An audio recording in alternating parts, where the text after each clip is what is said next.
Boa noite, igreja. A paz do nosso Senhor Jesus Cristo a todos. Peço que os irmãos abram a Bíblia de vocês no livro de Mateus, capítulo 24. Tratar com os irmãos sobre um tema que vem me incomodando nos últimos dias. Mateus, capítulo 24.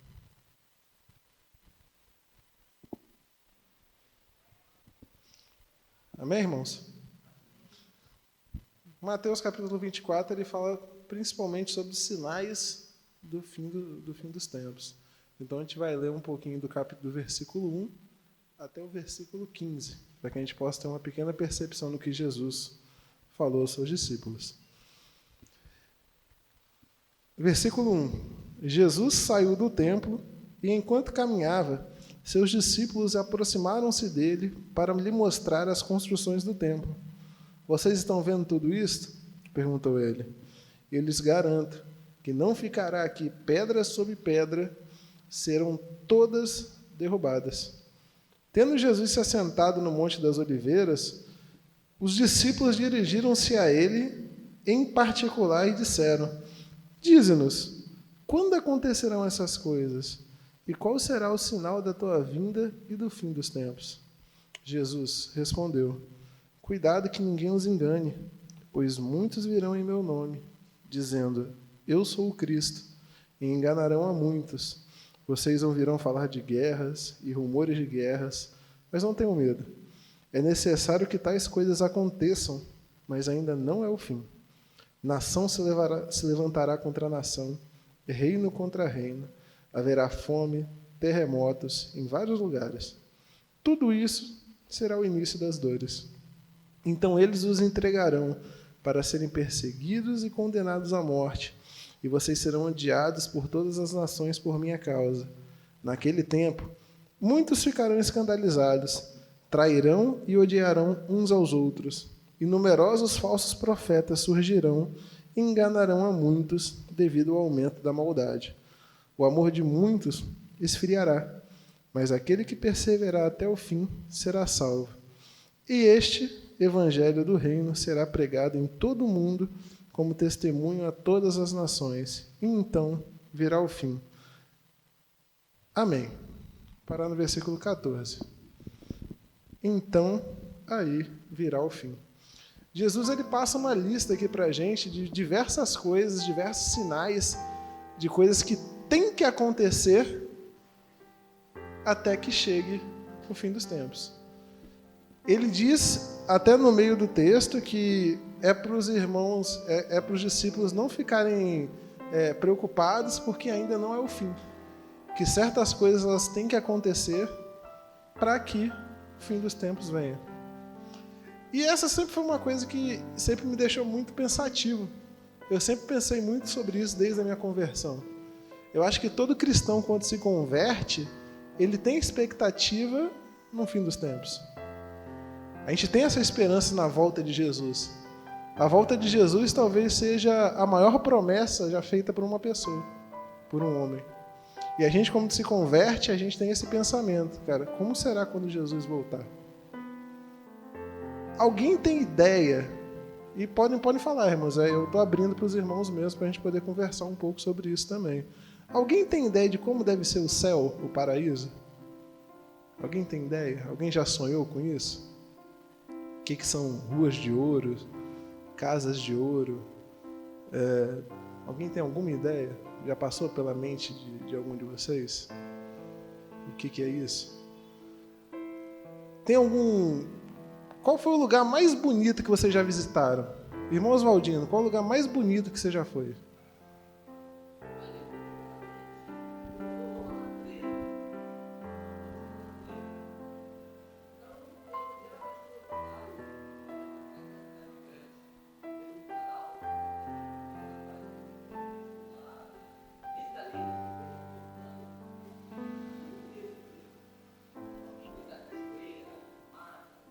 As montanhas, as cachoeiras. Bom. Marcelo, qual o lugar mais bonito que você já visitou, Marcelo?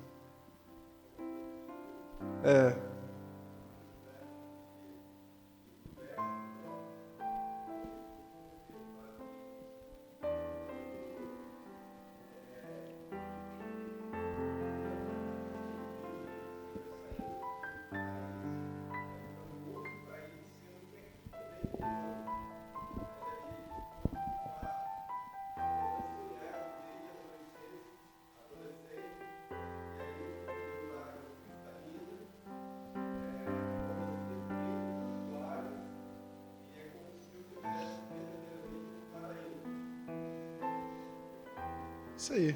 E se eu perguntar, eu acho que para cada um dos irmãos aqui, cada um dos irmãos vão ter uma experiência diferente. Do que é a coisa mais bonita, ou qual é o local mais bonito que eles já foram. Eu acho que ninguém aqui vai ter a mesma percepção. Mas uma coisa que é muito interessante, todas elas foram criadas pelo mesmo Deus. Todas elas. Onde quer que você vá, nada foge disso. E eu fico pensando, e isso começou a passar pela minha cabeça nos últimos dias. Um Deus que faz coisas tantas como essa, o que ele deve estar planejando para a gente no fim dos tempos? Como que deve ser o fim dos tempos? Como que deve ser esse evento, né, cara? Um evento tão marcante, né, cara? Que vai ser a volta dele. Como que ele deve estar planejando a volta dele? Eu acho que esse deve ser um dos eventos mais planejados da história da humanidade. E se a gente tem um mundo tão bonito como o mundo que a gente vê, o que Jesus não vai fazer na volta dele? A volta, ele descendo aos céus, chegando à terra, levando os salvos. Eu fico pensando muito nisso, irmãos. A gente tem um Deus que criou coisas tão bonitas e o que Ele tem planejado para a gente é maior ainda do que a gente pode imaginar. E quando a gente tem essas visões de Jesus falando sobre o final dos tempos, né, tem alguma coisa que ela deve alertar a nossa cabeça. A gente tem que entrar nesse campo para a gente poder conversar um pouco sobre isso. E é por isso que eu queria trazer a pregação de hoje. Logo no início para os irmãos se situarem, né? Mateus 24 é uma das últimas conversas que Jesus tem com seus discípulos antes dele ser preso. Depois que ele foi, logo no capítulo seguinte, Jesus é preso e é levado à crucificação e lá tem a morte de Jesus e logo após a ressurreição. Mas essa é uma das últimas conversas que Jesus tem com os discípulos antes de ser preso. E Jesus ele fala para os discípulos sobre o templo, né? Que naquele templo não ficará pedra sobre pedra. Eu fico imaginando sobre a cara dos discípulos, né? Vocês sabem como era feito o templo de Israel? O templo de Israel, para quem conhece, era feito de cálcaro branco, né? Cálcaro branco, as fundações deles eram feitas de pedras, que cada uma das pedras da fundação tinha quase 400 toneladas. Então, quando uma pessoa falava bem assim, não vai ficar pedra sobre pedra, a gente estava falando de pedras de 400 toneladas, que iam desmoronar uma fundação. O Oswaldo, que é pedreiro, sabe como que funciona. Uma fundação com uma pedra de 400 toneladas, de pedras, né? De 400 toneladas, caindo pedra sobre pedra.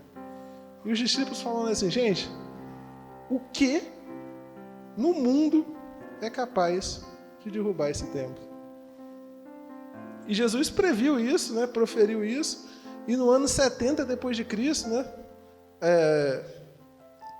O templo foi destruído após uma invasão bárbara, né? E os bárbaros foram lá e destruíram o templo todinho, mas as fundações ficaram, mas não sobrou pedra sobre pedra. Logo em seguida, após essas invasões acontecerem, Roma perseguia bastante os cristãos. E Jesus falou que os cristãos seriam perseguidos no final dos tempos. E muitos cristãos morreram nessas perseguições. Alguns dos cristãos começaram a desanimar. Eles pensaram assim, gente, olha, tem tanta gente nossa morrendo, será que Jesus já não voltou? E a gente que ficou? E estamos aqui pagando esse preço? Isso logo no início. Não tinha nem passado 30 ou 40 anos da morte de Jesus. Logo no início. E Paulo vem e escreve aos Tessalonicenses, né? Sobre a volta de Jesus. Paulo vai lá e escreve na 2 Tessalonicenses dizendo que quando vier para ser glorificado nos seus santos e para ser admirado naquele dia. É o que Paulo escreve sobre Jesus, que ele virá para ser admirado naquele dia. Paulo quer falar para os Tessalonicenses o seguinte, olha, vocês que acham que Jesus já voltou, acalmem-se. Ele não voltou ainda não. Então, se vocês acham que ele já voltou e que vocês ficaram, que agora vocês vão viver uma vida de pecado, é melhor vocês tomarem um pouco de cuidado, porque Jesus ainda não voltou. Então, continuem se cuidando, para que quando ele descer naquele dia, vocês estejam preparados. Outra coisa, nos anos 70 ou 80 a.C., eu não lembro a data exata, muitos devem conhecer a história do imperador Nero, né? Nero, ele foi um imperador que ele botou fogo em Roma. E depois que ele botou fogo em Roma, ele botou a culpa nos cristãos. E toda Roma passou a perseguir os cristãos em Roma.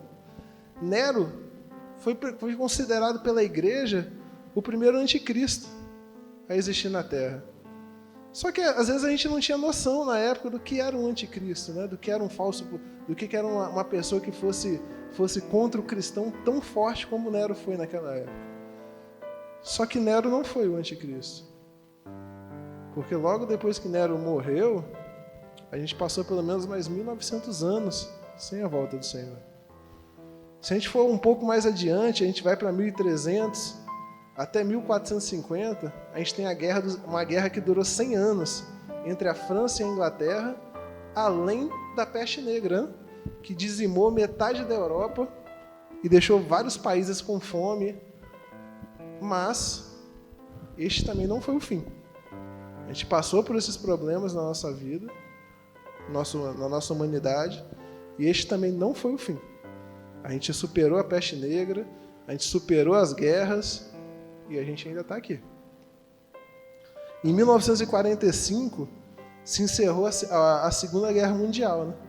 A gente teve o encerramento da Segunda Guerra Mundial, e muitas pessoas pensaram, cara, a Segunda Guerra Mundial, cara, se Jesus não voltar agora, ele não volta nunca mais. Jesus também não voltou. Não foi ainda o retorno de Cristo. E esse é um dos principais motivos para que nós, ou para, falo nós como a igreja atual, pouco se falar sobre isso. Ocorreu um esfriamento logo depois da Segunda Guerra Mundial sobre os cristãos, sobre a volta de Jesus. É um tema pouco pregado nas igrejas. Se você for visitar diversas igrejas, você não vai ver pregações sobre a volta de Jesus. Será que a gente ainda acredita na volta de Jesus? Eu fico vendo o pastor todo domingo, toda quarta-feira falando, gente, até domingo, gente, se o Senhor não voltar. Ou até quarta-feira, gente, se o Senhor não voltar. A volta do Senhor, ela ainda tem que estar viva dentro da gente.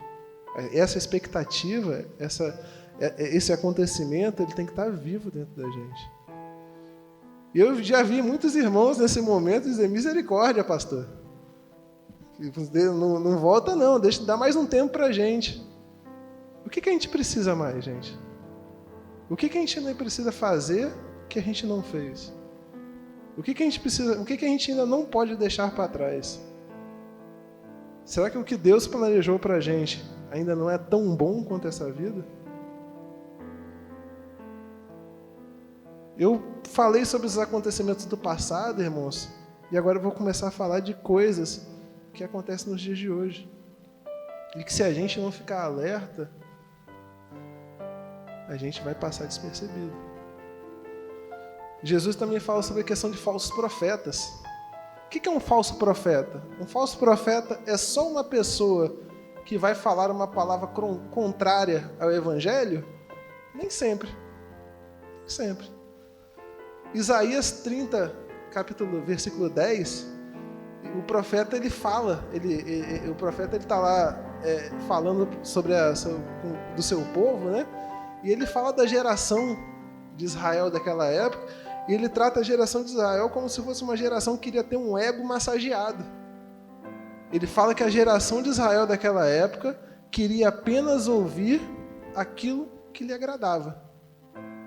Ele diz que queriam homens que se botassem à frente do povo, que mentissem para o povo.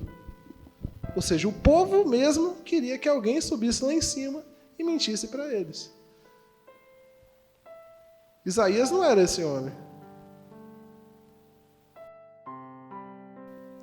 A verdade é que o falso profeta, ele é o castigo do falso crente. O falso só cai na conversa do falso profeta quem é falso crente. A verdade toda é essa. E hoje a gente vê tantas pessoas falando de evangelho, tantas pessoas falando de Jesus, mas a gente vê tão pouca ação e tão pouco comportamento cristão dentro das igrejas. A gente vê tão pouco, dentro das igrejas não, irmãos, a gente vê tão pouca ação evangelista no mundo afora. Quem será que são esses falsos profetas que tanto falam de Jesus, que tanto pregam o evangelho de Cristo, mas não tem ação nenhuma no plano real, mas não tem ação nenhuma no mundo lá fora? É muito fácil, gente. Gente, vocês não imaginam o quanto é fácil. Sério mesmo, gente, de verdade. Para você, claro que quando a gente sobe aqui em cima, para a gente que quer realmente falar uma palavra, que quer realmente passar uma mensagem de Deus para vocês, a gente fica nervoso, a gente tropeça nas palavras às vezes. Mas, gente, na nossa casa, quando a gente está preparando uma palavra dessa daqui, é muito fácil. É muito fácil. Você pegar uma Bíblia, cara, pegar um versículo da Bíblia, estudar o versículo da Bíblia e falar, gente, hoje eu vou tudo sobre o capítulo 24 de Mateus, cara. É muito fácil. Difícil a gente pegar esse capítulo 24 e aplicar ele lá fora. Difícil a gente parar de falar as coisas para agradar as pessoas e começar a fazer isso na prática. Esses são os falsos crentes que a gente tem hoje em dia. São os falsos profetas que não têm ação no mundo real. E quantos nós temos hoje em dia, irmãos? Jesus falou que esse seria um dos sinais do seu retorno. E hoje a gente tem vários. Outra coisa, Jesus também, logo em seguida, nos antigos profetas, os antigos profetas falam que um dos sinais da volta de Jesus, que o dia de Jesus, do dia da vinda de Jesus, seria a reestruturação de Israel, né? Eles falam que Israel voltaria a ser nação, né?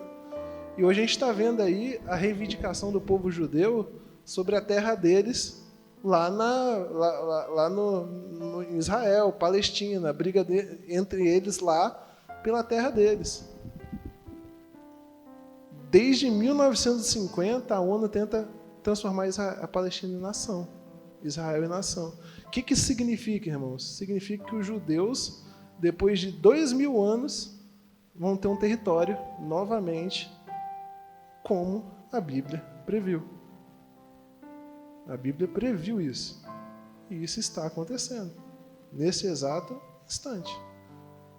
Alguns países já reconhecem, outros países ainda não reconhecem, mas isso é só questão de tempo, até que isso seja concretizado. Outra coisa, eu falei da peste negra que aconteceu em 1300. Vocês querem uma pandemia mais globalizada do que o Covid? O Covid teve no mundo inteiro. O Covid não foi só na Europa, igual a peste negra. Não teve um país no mundo que esteve livre do Covid. Eu entendo que os sinais de Jesus, eles não se aplicam a um país. Gente, aconteceu uma pandemia de malária num país do sul da África. É um sinal da volta de Jesus? Cara, para mim, um sinal da volta de Jesus é algo que a gente pode ver no mundo inteiro. E hoje, o Covid é algo que a gente vê no mundo inteiro. Se eram doenças que trariam fome, que trariam mortes, hoje a gente já tem. Mais um sinal da profecia de Jesus que pode estar sendo cumprido debaixo dos nossos olhos e a gente ainda não percebeu. Outra questão. Jesus fala também de guerras e rumores de guerras. Foi feito um levantamento pela ONU em 2014. Apenas 11 países no mundo não têm conflitos. Não tem uma guerra acontecendo. Ah, não, mas o Brasil está em alguma guerra? Pô, gente, é só a gente olhar para as nossas favelas, né? Para o que acontece lá todos os dias, para as mortes referentes a tráfico, referente a criminalidade. Se o que acontece lá no Rio de Janeiro não é uma guerra, gente, eu não sei mais o que é. Em quantos países do mundo não ocorrem coisas parecidas, semelhantes ou até piores? Apenas em 2014, apenas 11 países no mundo não estavam travando uma guerra. Ou seja, a gente tem rumores de guerra e a gente tem guerras acontecendo a todo momento no nosso mundo. Jesus também ele fala sobre o esfriamento do amor. E essa é uma das coisas que a gente mais vê hoje em dia. A falta de empatia, a falta de amor ao próximo. Eu vi um pastor que uma vez ele pregando, ele falou que o amor, ele é o termômetro da sua espiritualidade. Em que sentido? Você quer saber o quanto você é espiritual? O quanto você ama a Deus? Veja o quanto você ama o próximo.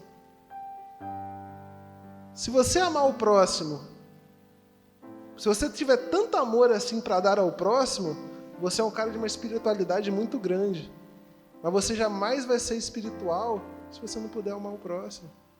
Você jamais vai poder ser espiritual se você não puder amar a Deus. Amor, ele é o termômetro da espiritualidade. A gente vê hoje, gente, quanta falta de amor. Quanto o esfriamento do amor vem matando pessoas. A empatia vem fazendo com que pessoas cometam suicídio, que pessoas tirem suas próprias vidas, pessoas morram de fome nas portas das nossas casas. A gente passa, vê uma pessoa precisando de ajuda e às vezes por falta de amor, a gente não ajuda elas. Não por falta de condição, nem sempre é por falta de condição. Às vezes é por falta de amor. E você tem um carinho pelaquela pessoa a ponto de você querer mudar a vida dela, pelo menos naquele instante, de acordo com o que você pode. Esse esfriamento também está acontecendo e Jesus acertou mais uma vez. Na época de Noé, quando Noé construiu a arca ela não foi construída da noite para o dia, não, irmãos. Às vezes a gente pensa, a gente lê o texto de Noé, né, sobre o dilúvio, a gente pensa que Deus falou para Noé, vai ter um dilúvio, constrói uma arca, põe 2 animais de cada espécie dentro dessa arca, pega você e sua família, cara, e se prepara. A gente pensa que Noé fez isso em 10 dias. A gente lê o texto bíblico, né? A gente pensa que Noé fez isso em 10 dias. Segundo alguns estudos, Noé demorou décadas para construir a arca. Ou seja, Jesus falou com Noé, vamos dizer que Noé demorou 50 anos para construir uma arca. Durante 50 anos, Noé foi o único que acreditou na mensagem de Deus. Noé foi o único que acreditou na palavra de Deus. Muitos zombaram, muitos taxaram ele de lunático. Pô, Noé, tem 50 anos, cara, que você está esperando esse dilúvio, cara, e esse dilúvio não cai. Mas Deus não falha. Deus cumpriu a promessa dele com Noé. E quando Jesus disse que ele está voltando, quando Jesus disse que ele vai voltar para a gente, pode durar mais 2000 anos, mas Jesus vai voltar. E o que eu sinto quando Jesus fala em João 16, capítulo 16, versículo 21, que o fim dos tempos, que os sinais do fim dos tempos são como a contração de um parto de uma mulher.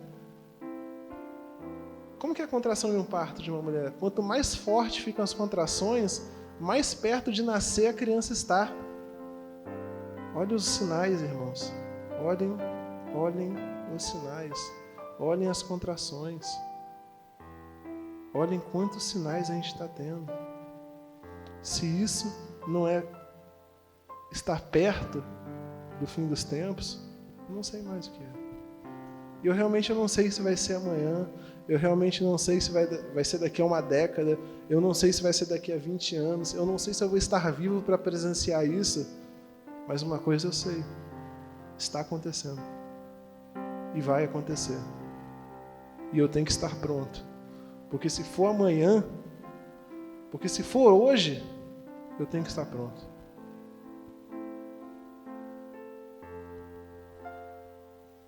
E às vezes, as coisas que nos atrapalham, irmãos, é apenas mera conveniência.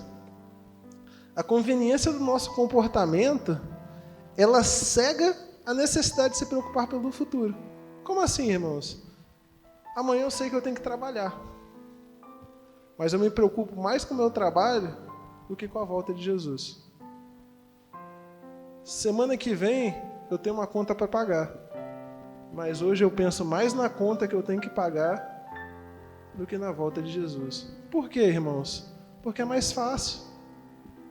É mais fácil eu pensar que daqui a uma semana eu ainda vou estar vivendo nesse mundo. É muito mais fácil que pensar que daqui a uma semana eu vou estar aproveitando as coisas desse mundo. É muito mais fácil eu acreditar que eu vou estar vivo daqui a uma semana do que pedir para Deus vir aqui, voltar e talvez eu não subir. E talvez eu não ter tempo suficiente para fazer as minhas coisas. Por isso que o tempo de se preparar é agora. Não é daqui a uma semana. Não é daqui a um ano. Não é daqui a 10 anos. Não é quando me der na cabeça, poxa, cansei da vida que eu vivo, hoje eu vou me converter realmente ao Senhor. O tempo de mudança é agora. E a principal artimanha do diabo, eu falo para vocês, irmãos, a principal artimanha do diabo é fazer a gente pensar que o mal não existe. É a principal artimanha do diabo. Ele sempre vai fazer você pensar que isso não é nada demais, gente. Ixi, tem tanto tempo. Pai, Jesus não vai voltar nem nessa geração, gente. Então, vivam suas vidas como se Jesus não fosse voltar. Essa é a principal artimanha do diabo. A gente pensa que qual foi o primeiro duelo do homem, de Deus com o diabo? O primeiro duelo de homem de Deus com o diabo. Eu falo para vocês, irmãos, o primeiro duelo de Deus com o diabo foi quando Eva comeu a maçã. E o que a gente viu ali? Foi o homem tentando provar, foi Deus tentando provar o bem e o mal? Não. Ali, o que estava em prova ali é quem estava mentindo. Porque a serpente falou que Deus estava mentindo. O que estava ali em prova era a verdade contra a mentira. E Deus é a verdade. Deus é a verdade. Então, se a gente passar a dar mais valor ao que Deus fala, pode ter certeza que a gente não vai errar igual Eva errou. Se a gente tiver mais atenção nas coisas que Deus está falando e nas coisas que Deus está provando que estão acontecendo nas nossas vidas, a gente vai dar muito mais valor do que Eva deu. E a gente vai passar por muito menos problemas do que ela passou. E esse foi o primeiro pecado do homem. O primeiro pecado do homem foi desconfiar de Deus. Foi desconfiar de Deus. E hoje em dia, a gente ainda continua cometendo aquele primeiro pecado. E o que eu quero realmente falar para os irmãos é deixar 3 alertas para os irmãos. Só 3. Acho que a gente não precisa de muita coisa, não. A gente deve primeiro estar atento à emergência do Evangelho. O Evangelho ele não é para amanhã. O Evangelho ele tem uma emergência. Ele é para hoje. Ele é para agora. Eu não posso esperar para viver ele amanhã. Eu tenho que começar a viver ele hoje. Porque se eu não viver o Evangelho hoje, amanhã pode ser tarde demais. Então, primeiro, estar sempre alerta. Estejam sempre alerta aos sinais da vinda de Cristo. Estejam sempre alertas na vida de vocês. E Paulo chama atenção também em Efésios, no capítulo 5, quando Paulo fala dessas pessoas que não estão acreditando nas profecias do Senhor, né? Paulo fala, desperta, ó tu que dormes. quem está dormindo, fique atento. Outra coisa, tem um pouco a ver. Ontem, eu e Karen, a gente fez o nosso devocional ontem à noite, e o texto que falava no devocional falava sobre os soldados, né, que estavam numa guerra, só que nessa guerra era no local de uma mata. E nessa mata tinha era uma erva trepadeira, né, que toda vez que os soldados caminhavam no meio dessa mata, essa erva se agarrava neles, né, e eles tinham que falar: gente, calma aí um minuto aí, cara, que eu estou preso aqui no meio da planta, me dá um minuto. E eles paravam todo o trajeto para tirar a planta deles e continuar seguindo o caminho. Aí eles pararam: gente, mais um minuto aí, gente, estou preso em outra planta aqui. E mais uma vez eles tinham que tirar as plantas do meio. Gente, ó, mais uma vez. E o nome dessa planta era Espera um Minuto, né? Eles deram o nome dessa planta de Espera um Minuto. Porque toda vez que eles ficavam presos por essa planta, eles falavam: gente, espera um minuto. A gente não tem tempo para esperar um minuto, gente. Temos que estar sempre atentos, sempre alertas. A gente não pode se deixar cair nas tentações do inimigo. Dizer: gente, espera mais um tempo, espera um minuto. Devemos estar sempre atentos. Outra coisa, estar vigilantes. Em Mateus, Jesus nos ensina, né, que devemos vigiar e orar. Em nenhum momento ele fala que orar é mais importante do que vigiar.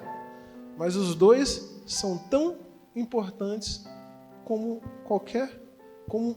vigiar é tão importante quanto orar. E orar é tão importante quanto vigiar. Estejam vigilantes sobre a vida de vocês. Não fiquem ligados a distrações. O mundo ele tem muitas coisas para nos distrair. Mas a gente tem que estar vigilante quanto a essas coisas. Nós não podemos nos deixar levar pelas distrações desse mundo. E por último, orar sem cessar. Esse é o meu último conselho para os irmãos. A oração, ela deve, quando Paulo fala que orar é sem cessar, eu acredito que Paulo esteja dizendo que orar deve ser como a respiração. Você deve orar da mesma forma como você respira. E esses são os 3 conselhos que eu dou para os irmãos essa noite. Estarem alertas, serem vigilantes e orar sem cessar, porque Jesus está voltando. A volta de Jesus, ela nunca foi tão real quanto a gente está vendo agora. Ela nunca esteve tão próxima de nós como ela é agora. Então, se a gente deixar isso passar, pode ser amanhã o dia da nossa morte. Nós não podemos deixar Jesus voltar e a gente estar despreparado para isso. E só para finalizar, irmãos, eu queria ler, até pedir para os irmãos abrirem também, quem puder, Apocalipse 19. A gente vai terminando lendo 9 versículos, só para a gente refletir um pouco como vai ser esse dia. Em Apocalipse 19, nas revelações de João, ele nos escreve dizendo: depois disso ouvi nos céus algo semelhante como a voz de uma grande multidão que exclamava: Aleluia! A salvação, a glória e o poder pertencem ao nosso Deus, pois verdadeiros e justos são seus juízos. Ele condenou a grande prostituta que corrompia a terra com a sua prostituição. Ele cobrou dela o sangue dos seus servos. E mais uma vez a multidão exclamou: Aleluia! A fumaça que dela vem sobe para todo sempre. E os 24 anciãos e os 4 seres viventes prostraram-se e adoraram a Deus, que estava assentado no trono, e exclamaram: Amém e Aleluia! Então veio do trono uma voz conclamando: Louvem o nosso Deus, todos vocês, seus servos, vocês que o temem, tanto pequeno como grandes. Então ouvi algo semelhante como um som de uma grande multidão, como estrondo de muitas águas, e fortes trovões que bradava: Aleluia! Pois reina o Senhor, o nosso Deus, o Todo-Poderoso. Regozijemo-nos, vamos alegrar-nos e dar-lhe glórias, pois chegou a hora do casamento do Cordeiro, e a sua noiva já se aprontou. Para vestir-se foi-lhe dado linho fino, brilhante e puro, e o linho fino são os atos dos justos, dos santos. E o anjo me disse: escreva: felizes os convidados para o banquete do casamento do Cordeiro. E acrescentou: essas são as verdadeiras palavras de Deus. Amém, irmãos? Que nós possamos fazer parte também do banquete do Cordeiro, possamos parte do casamento do Cordeiro. E para isso, estarmos atentos, vigilantes e orando sem cessar. Amém? Que ela seja um despertar, que a gente possa se despertar com essa palavra, a ponto de a gente poder viver os nossos dias aguardando a volta de Jesus e não com medo dela. A volta de Jesus não é para a gente ter medo, não. A volta de Jesus é uma esperança para a gente. Então que os irmãos vão para casa pensando nessa palavra, que Deus os abençoe, e se até domingo Jesus não voltar, estaremos aqui novamente. Que Deus em Cristo vos abençoe, e oração silenciosa, o nosso culto está encerrado. O mercado está vazio, seu trabalho já parou, o martelo dos obreiros, seu barulho já cessou. Os ceifeiros lá no campo terminaram seu labor. Toda a terra está em suspense, é a volta do Senhor. O Rei está voltando, o Rei está voltando, a trombeta está soando, o meu nome a chamar. Sim, o Rei está voltando, o Rei está voltando, aleluia, Ele vem me buscar.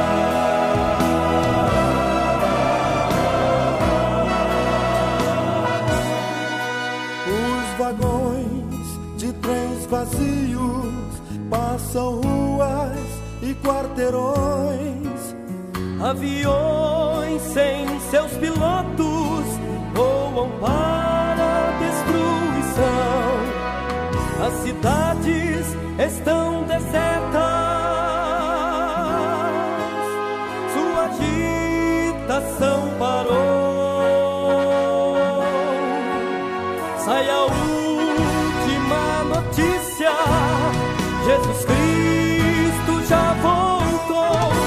O Rei está voltando, o Rei está voltando, a trombeta está soando, o meu nome a chamar.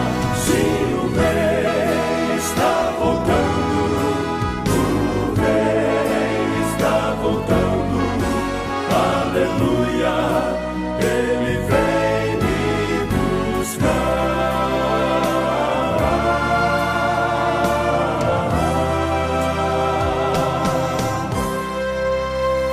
Vejo a multidão subindo,